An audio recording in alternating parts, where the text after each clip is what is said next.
This is the Big O Show. This is the Big O Show.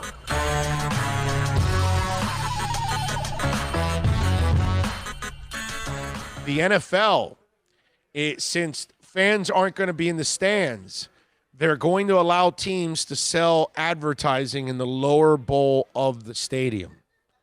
So they are going to have all kinds of, which is, hey, listen, they got to make up their money. And I think no parking, no hot dogs, no beer. I guess you got to figure out a way. You need to slow down there. You need to slow down there. What have they got going on? You need to slow down there. Are they going to pull a Dade County? You need to slow down there. All right, I got something for you. So, the NFL, okay, because Bill's getting ahead of me here. The NFL is allowing you to now sell the bottom bowl, okay, and I think this is smart, obviously, because they're all everybody in the world's taking financial hits, right, and we're all trying to adjust to the new norm right now. Every way we do business, every way we do our lives, we have to adjust to the new norm. Correct? Got it? Okay. So I started to think about this. The influence of soccer in America is amazing. It's growing every single minute. Think about this. So the NFL, the second they told me, oh, you can advertise around, what's soccer been doing forever? Since they don't have commercial breaks, they have all those boards. They have things that slide under in the video. They've got mentions. They've got to do it all throughout the broadcast because they don't have real commercial breaks. So now football is going to look like football because they're going to have the advertising that you've never seen before in a football game. It's always during a break that you see the advertising. Now you're actually going to watch the billboards, rotating billboards, all that kind of stuff rotating around the field. It's not going to be exactly like a soccer field because it can't, because obviously football has a lot of action that goes out of bounds and you can't do it, but it'll be on the stands and they'll adjust the camera angles to make sure that they're getting the advertising, because obviously they'll talk to the TV companies and they'll say, okay, we need to shoot the game this way so we can get our advertisers in there. And they're going to go, oh, yeah, no problem. We need you to get your advertisers so you can pay us. You know what I mean? So it's all that stuff. So I get what's going on with all of that. And so I started to think about this, the influences of soccer in pro sports. We just added a third element from it. Do you know what the other two elements are that we've added from soccer?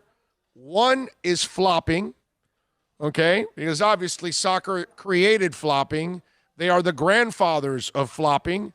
And thanks to patient Zero, okay, who used to smoke a lot of cigarettes with a beard, and he played for the Sacramento Kings for a long time, Blvd Divac, and now he's in the front office.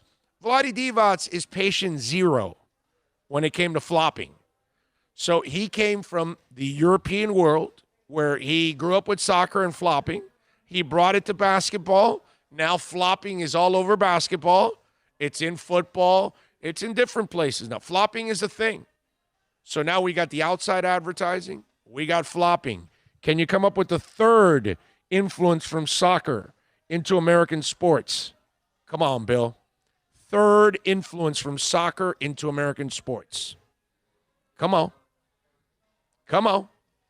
I'm drawing a blank, man. That's right. That's why I'm the talk show host. Shootouts, hockey. Shootouts been going on in soccer. So hockey added shootouts. Where did they get the shootout idea from?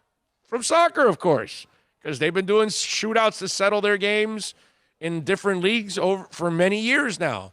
And then hockey added the shootout several years ago. So it's funny how the game that some Americans to their core hated, some people still hate, and you watch now the influences of the sport going on now, And there are different ones going on, and little do you know, now we've added the advertising, like, hey, soccer does it. Let's steal that idea. So soccer influencing pro sports now with all of this. How do you like that? Trying to think of something else? No, look, that little border thing that they have, that it's kind of like the border in the middle between the first level and the second level, and they put it down on the field, and you could literally see it. Right. And you could see that baseball. But they'll be giant. They won't be that thin. Back in the day, they'll be big now. When they were rolling, you could see the behind home plate. Baseball stole that, the rollers back in the day. But now, obviously, with digital and everything, they run it, and you see it. And I mean, but these football ones will be. These football ones are going to be bigger. Oh yeah, you know why? Be up in the stands because they're going to want to hide the stands. Yes. Right. So they're going to want to try to create some kind of, I could see, exactly what you were talking about. I could see cameras set up, special angles, and when they're on the field, they're at the 20, 30. You know what? When the field goal's being kicked, there's going to be something back there. They have to, bro. I could see commercials being in the middle of the game. That first down and the moving of the chains was sponsored by blah blah. Right. Yeah. All that. They're gonna try to get crafty to slip in everything and anything, and I don't blame them. All their lost revenue, they are going to try in every way to recoup that loss. Exactly. Exactly. And their attitude, and you know what? It's kind of like a plane or a cruise boat taking off. Look, this thing leaves and goes, whatever, and the overhead's this much.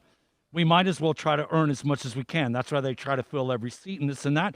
And listen, you're going to have the game. You're going to have the stadium cost secure. You're going to have all that overhead.